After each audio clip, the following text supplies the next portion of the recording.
Her kitchen is where the magic is made. Hi there, I'm Holly, your friendly neighborhood carnivore, and I am so happy you could join me today. Welcome to my channel, or welcome back. We are wrapping up January. It is still World Carnivore Month. We are coming to an end, but all this month I have been doing the beef, butter, bacon, and egg challenge for World Carnivore Month. So all of the recipes I've shared with you so far this month have had to do with beef, butter, bacon, or eggs. And today is no exception.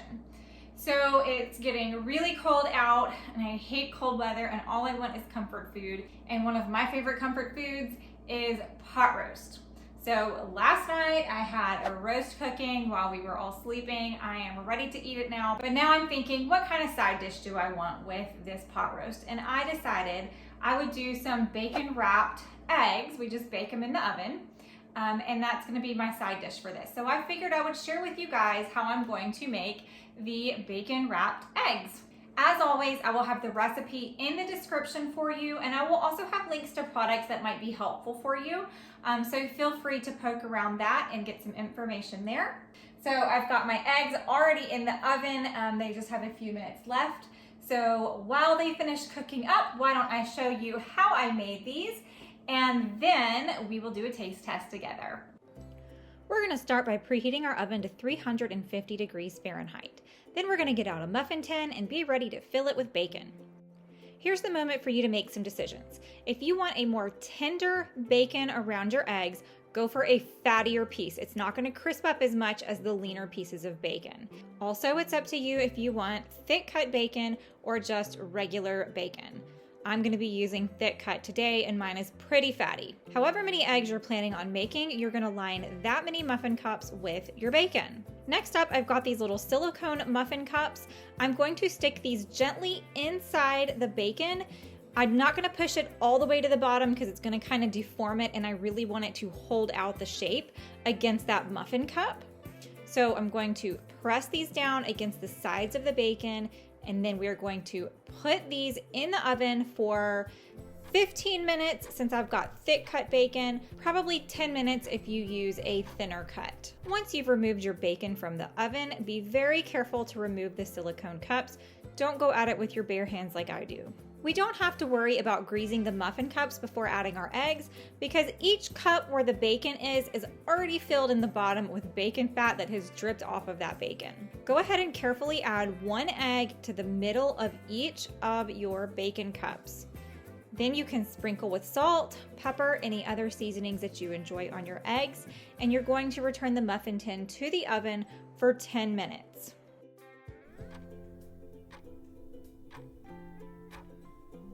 It's been 10 minutes and one of my eggs is looking pretty done while the other two could still use a few more minutes. So I'm going to recommend that you rotate this halfway through cooking time to make sure it cooks evenly. I'm going to stick these back in for about 2 to 3 more minutes. Once your eggs are out of the oven, let them rest for at least 2 to 3 minutes. It will help make it easier when you go to get these out of the muffin tins.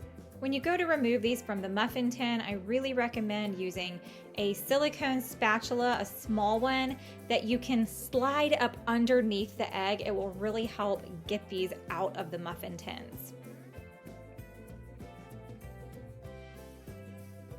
And now you're ready to serve and eat.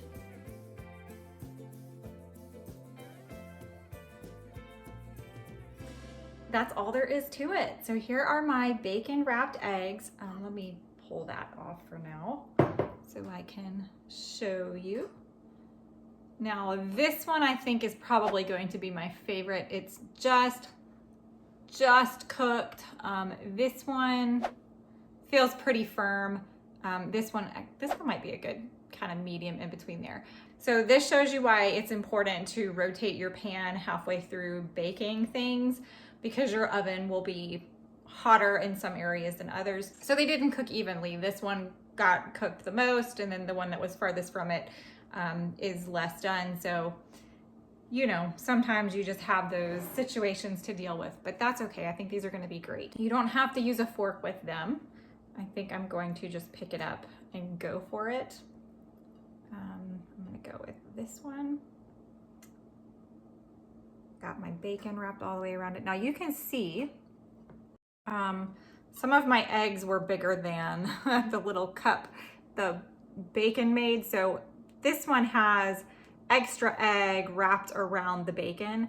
It's still gonna be delicious. And then this one actually fit perfectly. There's no extra egg on the outside. Everything is good. But I'm really excited about these. Okay, let's give it a try. It's gonna be really hot.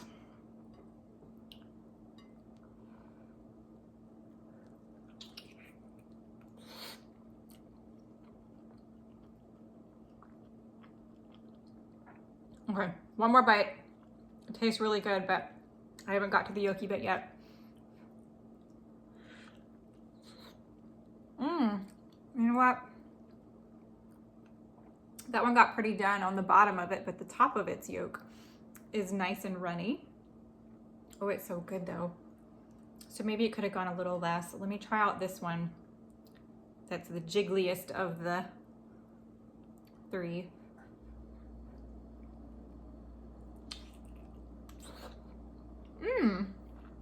Even that one got really done in there. It's still really good. There's enough runny yolk that it's okay that some of the yolk was a bit more done. Absolutely delicious. These bacon wrapped eggs are great on their own as their own meal. They are great as a side dish to another meal.